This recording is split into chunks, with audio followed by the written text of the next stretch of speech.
I'd like to say that the program was disgusting, to put my position forward. I've worked for 12 years in Mt Druitt with people who are extremely disadvantaged. I think that all those socioeconomic environments need education and jobs. And both sides of Parliament are always banging on about jobs and getting kids back to school. So my question is, why then is the government defunding the very organisations? There are two statements that are constantly made by both government and opposition, and that is education for kids and closing the gap. Our organisation and many others are doing exactly that, and we will be defunded from the end of June. So I can't see any sincerity in all of this. I think that certainly people didn't need to see a program that cost $1 million for entertainment or whatever it was supposed to be. It would be an insult to call it a documentary. Let's go to the government, Christian Porter, on this issue of the defunding of the organisations in your community. You would like to respond to that, I imagine? Look, I hated it as well, and I think it's a salutary lesson for all of those living through You hated the cuts? I hated the show. I'll get to that other issue. It's a salutary lesson for all of us living through the Facebook and reality TV era that not all publicity is good publicity, and certainly if I were a young person today, I'd be very cautious about handing my life over to that sort of level of scrutiny. You will never come out of it happily, I think. And I don't think those people were treated very well. I think looking at a show that focuses on absolute extremes, in this case extreme poverty, or indeed Australia's fascination with extreme wealth, is not a very good way or balanced way in which to try and make policy judgments about what's working or what's not working. And you could be easily left from an impression to that show that somehow Australia is a very stingy country when it comes to welfare and the transfer of income and in its efforts to try and help people. But when you actually look at the data about Australia and Australian government, I mean, we have, according to the OECD, the greatest redistribution from taxpayers to tax receivers of any country in the world. David Murray wrote Christian, any country in the world, probably a good point to bring our questioner back in, because I can see you shaking your head there.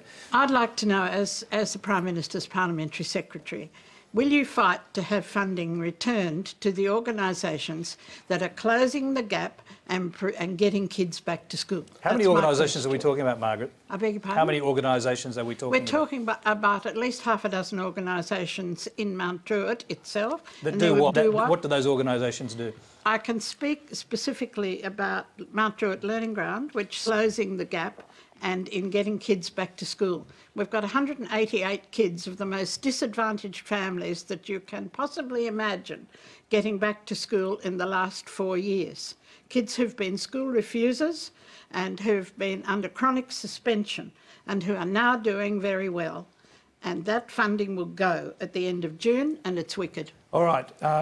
Wicked is the description. Yeah, of that. I'm not an expert, Andy. But will you make yourself an expert in it? Because you can hear the passion here. I do hear the passion, but what I do understand broadly went through a competitive tender process for what is a large sum of money. That's right. And some organisations were, time to time, those sort of competitive tender processes are actually very healthy processes to make sure that taxpayer funds... Christian, there's a few people shaking their heads there, and I'll just go to the gentleman with his hand. Was what? Okay, go ahead. Youth Connections was what?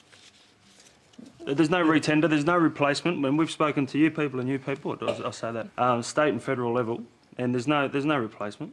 Yeah. And I met Margaret tonight with similar numbers. I met her tonight.